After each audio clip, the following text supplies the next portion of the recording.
Tsy azo adino nefa fa mifanindran-dalana amin'ny fety ihany koa ny sakafo ary tsy araky ny antenaina kosa nefa ny zavatra misy raha ho an'ny mpivarotra indrindra ny mivarotra ireny Akoho Amam Borona ireny satria dia vitsy dia vitsy no mpividy midika izany fa miendanja ny fahafahantsika malagasy mividy indrindra amin'izao fotoana izao.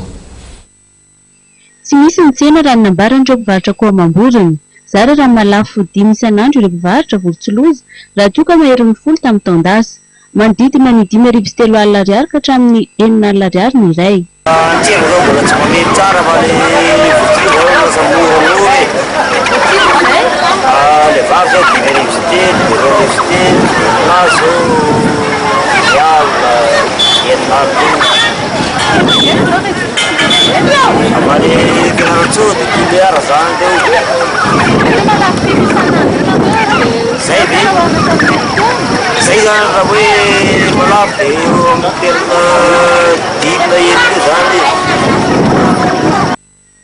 Manodidina ny 5,1 alina ariary kosa ny iray amin'ny gana raha toa ka 4,1 alina ny iray amin'ny akoho gasy izay tsy miakatra ny vidiny tamin'ity taona ity.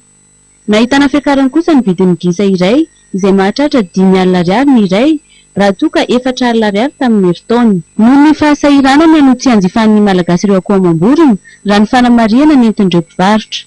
Manantena ny van'ny tsena izy ireo ho tsaratsara kokoa amin'ny fetin'ny krismasy ho avy izao.